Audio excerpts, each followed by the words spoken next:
Morven, said our Mom. Hi, Valley, said our Dad. Then my parents kissed on the lips. Boys, what do you think we are having this serious discussion about? Our Dad asked. I don't know. I wasn't involved in attacking your wife's sisters yesterday, said Dr. Marcassius. Well, you said the answer, and you did tell him that he should do what you do. Said our Mom. What? That was a private phone call. How did you know about that? Dr. Marcassius asked. Oops, did we forgot to mention that we paid extra after the incident where you tried to arrest us?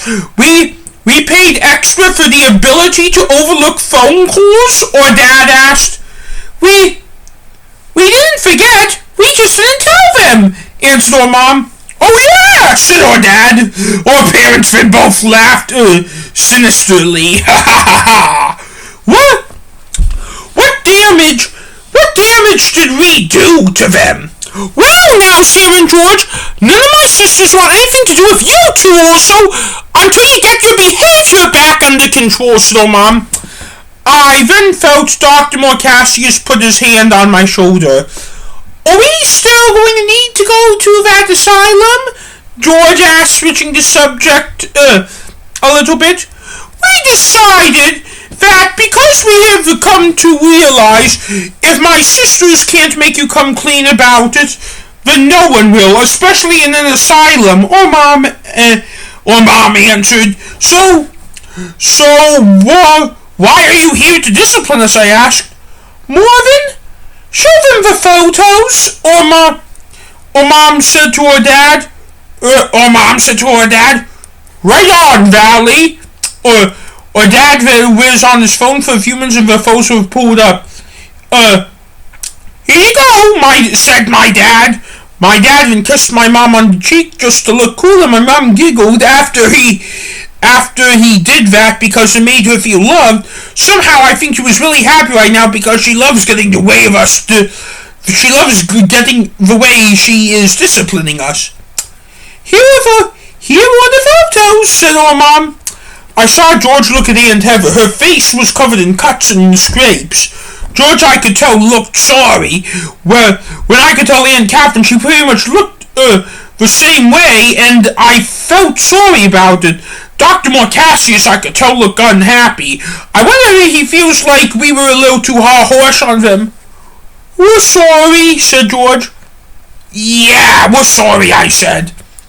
I just gave him the idea without specifically stating what the idea is, so I have no comment, Dr. Marcassius said.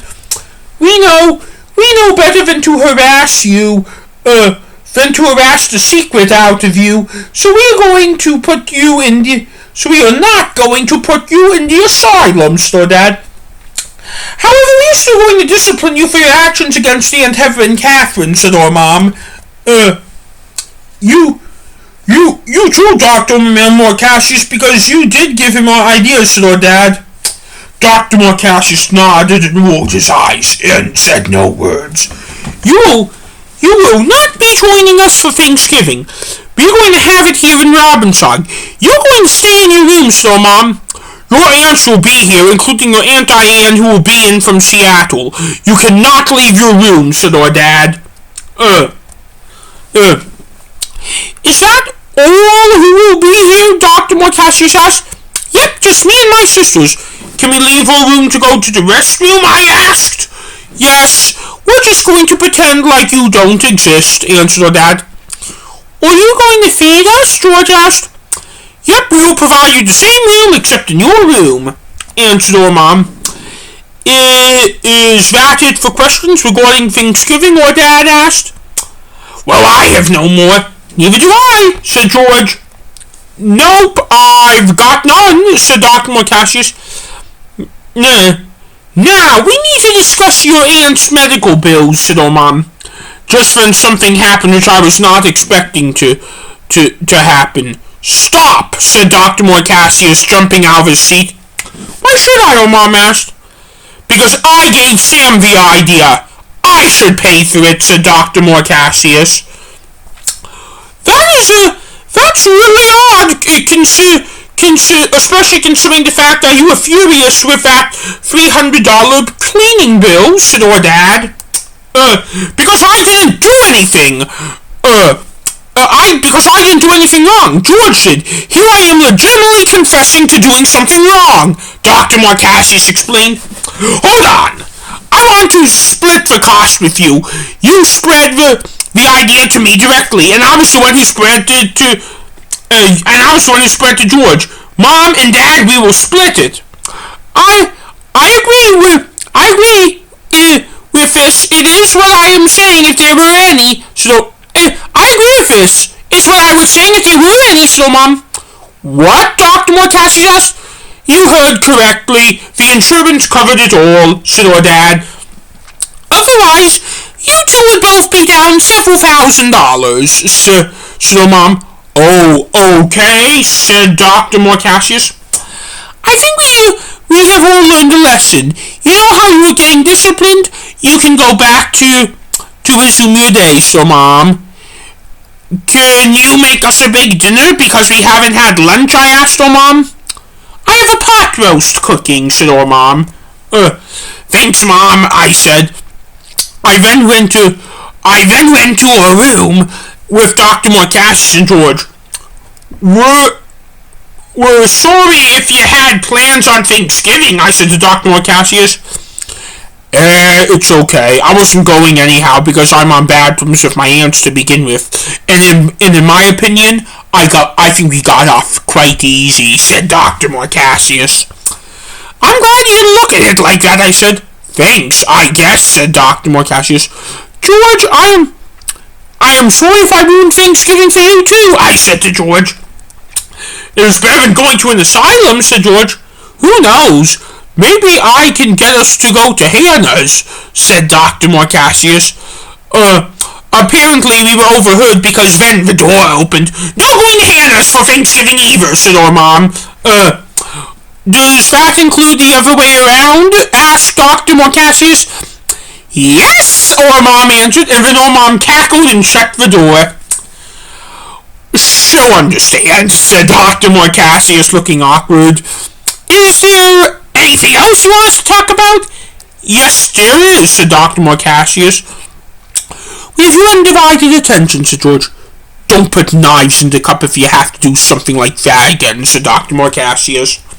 It was just too much, I asked. Yes, you honestly should have just, taken off and run, answered Dr. Morcassius.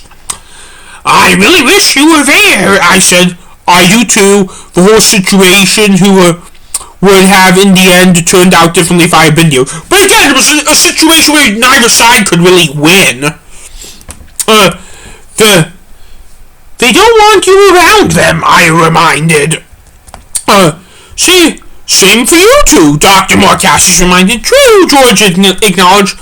I'm going to have to one day be around him as Dr. Morcassius against their will, said Dr. Morcassius. Is that day going to be Thanksgiving, George asked. No, because that would be too mean, answered Dr. Morcassius.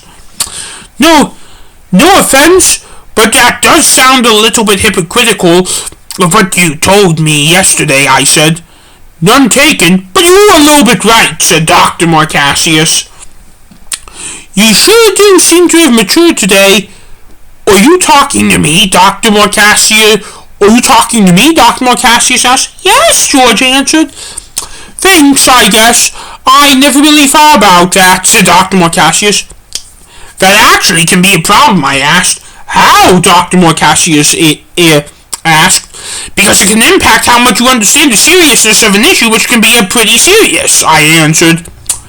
Well, you were the ones who threw the glasses, said Dr. Morcassius. True, but I am admitting to it, I said. I just probably shouldn't spread ideas, said Dr. Morcassius. Yep, I said. We then basically spent the rest of the day talking and thinking about what we did, and we know that what we did was totally wrong, which is proof that ever since Dr. Cassius appeared, we can and have matured as brothers.